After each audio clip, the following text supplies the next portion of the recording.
This 2024-25 Premier League season so far, Phil Foden has yet to score a single goal. In fact, in any domestic tournament like the EFL Cup, Foden still hasn't scored anything. In 13 matches, the reigning Premier League Player of the Season and PFA Player of the Year has only managed to provide a single assist. But earlier in December, when fans were memeing him on social media about his lack of contribution, especially after that 2-0 loss against Liverpool, instead of making any improvement on the pitch and letting his game do the talk, Foden instead decided to snap back at the haters, posting pictures of his previous success with the club and pictures of him winning last season's Player of the Year award, only for him to still not produce anything since then. But for some reason, besides guys on Instagram and Twitter making fun about it, the media is almost completely silent about Foden's form. You'll rarely see a major outlet or pundit talking about Phil Foden looking like a completely different player from last season. Now, I'm not a Phil Foden hater or anything, but it kinda just blows my mind how he's managed to avoid any mainstream media criticism, despite last season when he was probably Man City's best player. He wasn't just Man City's Player of the Season, the Premier League Player of the Season, and the PFA Player of the Season for no reason.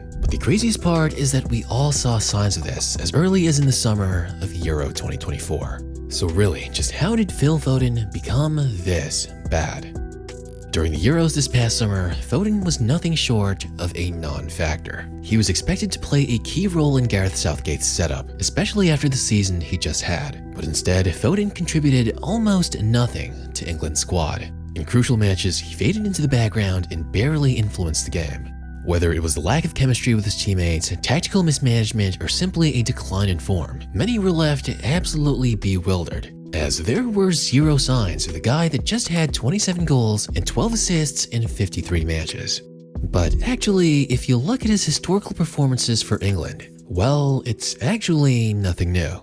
Because while he did play noticeably the worst we've ever seen him in any major international tournament, whenever he plays for his country, it's almost like Foden is a completely different player. But it goes beyond that, because in the entirety of the Euros qualifiers up until Euro 2024, heck, including the entirety of 2024 itself, Foden has failed to make a single goal contribution for England. In fact, in his last 15 appearances for England, he has not scored or assisted at all. To be more specific, since December 10, 2022, Phil Foden has only made a single goal contribution for England, all the way back in September of 2023, where he scored his last goal during an international friendly against Scotland. That's absolutely insane. But still, the English media loves to protect him. Just listen to how strongly Micah Richards tries to defend Foden's play for England. Phil Foden. We need to find a way to get the best out of him. The stuff that he's doing for Man City, we need to see it in England. I love that you try to defend him. Seriously, I get your point totally, but a player of this class, a player of this level, of this talent, for me sometimes doesn't even need to be told by the coach what he needs to do. He needs to want it more than the rest. Cesc Fabregas said it how it is, and they would just stop talking about Foden altogether. The difference in his play for England and Man City is painfully undeniable. But why is this? While he thrives under Guardiola's meticulously crafted system where every movement is rehearsed and every player knows their role, England's less structured approach seems to have him stranded. Unlike at City, where Foden's positional awareness and play are optimized, the lack of structure among England squads limits his ability to influence games effectively. Because while Pep's management style is great for achieving autonomy on the pitch and functioning like a well-oiled machine, he's never been quite known for developing young talent. And that's because with his system, it's hard for young players to break out of the mold and improvise. And with Phil Foden basically only knowing this style of play, it no doubt affects him. For example, if we saw Cole Palmer stay with City and play a very specific role in a very specific system for years and years, I don't think it's very likely that we see him playing as freely as he does today. Now, I'm not judging Pep's brand of football or saying if it's good or bad, but I highly believe it's a big factor in why Foden is so uncomfortable playing outside of it. But I'm also not saying that Foden isn't talented or that he's 100% a system player. He's incredibly talented and still young, but if Guardiola ball is the only style of football he's become familiar with for his entire professional career, he really needs to break out.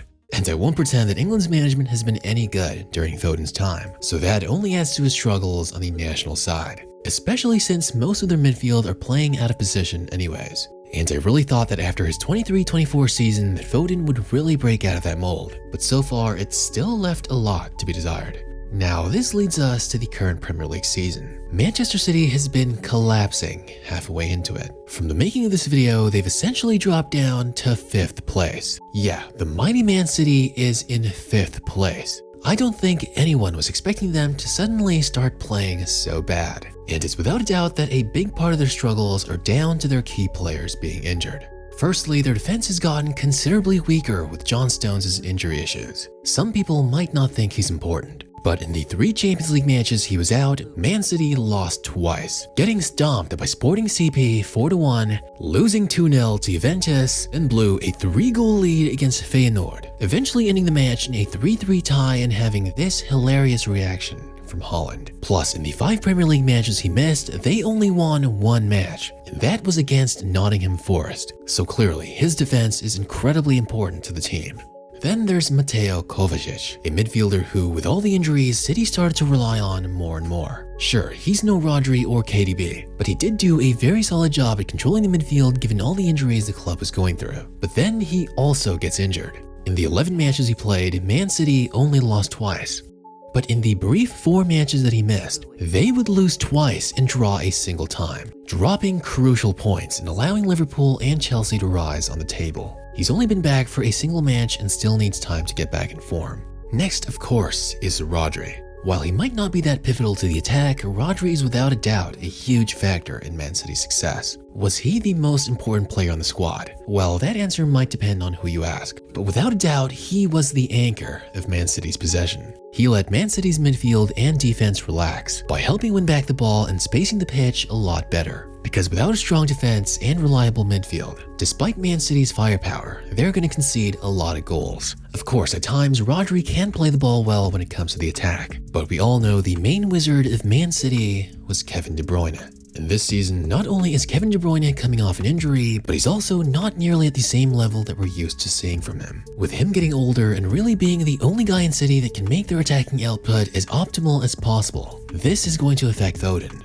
the most. Watching Foden play for City, he's always had a strong tendency to position himself between defenders or make runs at incredibly difficult angles, and Foden does do his best when attacking like this. However, the passes required to exploit such tight spaces are extraordinarily difficult to execute, and it's really only De Bruyne's mastery of threading these tight through balls that have really connected and complemented Foden's style at City, as KDB regularly and creatively sent those precision through balls to pockets of space for Foden, Haaland, Doku, or just about anyone else to be able to operate. But unfortunately, KDB is not only coming off of injury, but sadly he's also leaving his best years behind. Sure, he can still do it, but just not as regularly or consistently as we've been used to seeing for so long. But basically, no one else in City can play the balls that Foden was so used to receiving under Pep's system and through De Bruyne's genius. Not Rodri, not Gundogan, or not anyone else for that matter. But sure, you could also argue that last season De Bruyne was also injured a lot, but Foden was just playing at a much different level. His confidence was at a sky high, and he was even starting to be called the heir to David Silva, one of the greatest Spanish and Premier League midfielders of all time. But Foden's recent fall-off and lack of overall diversity in different game conditions really shows just how much more he needs to develop as a player. But more than his technical skill and on-pitch ability, I honestly believe the biggest factor in his form is the psychological pressure. Foden entered the 2024-25 season with monumental accolades from the previous season. But after the 2024 Euros, the most disappointing tournament we've ever seen him in, the mental burden to not only replicate that form, but also erase the disappointments of his underwhelming campaign for England are only getting higher.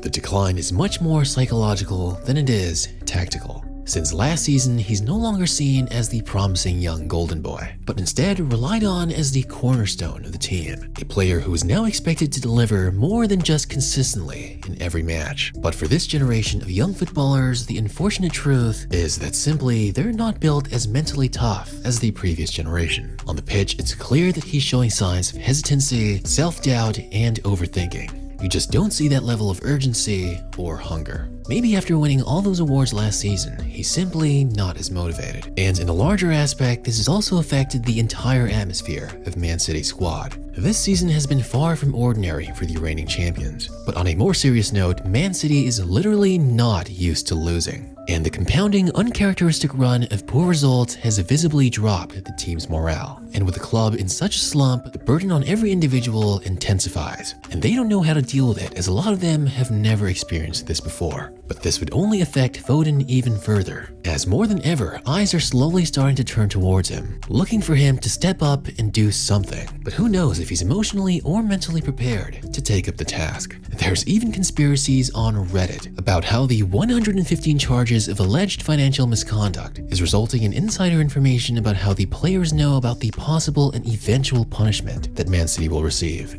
Like rumors of confirmed relegation that has totally killed the dressing room morale. And although that is a crazy theory, at this point, what else can explain the instability? Foden needs to step up and reignite that hunger on the pitch, because his talent is undeniable and it's not too late for him to turn things around. However, doing so will require a significant mindset shift. He needs to respond on the pitch, not on Instagram. He definitely can't be using past achievements to shield himself from criticism. A truly great player would soak all of that in and make a change. At the end of the day, it's up to Foden to put in the work and take responsibility. Because if he doesn't, the backlash won't just come from memes or social media. It'll come from the very fans, media outlets, and pundits that have defended him. And when that happens, even his status as England's golden boy might not be enough to save him.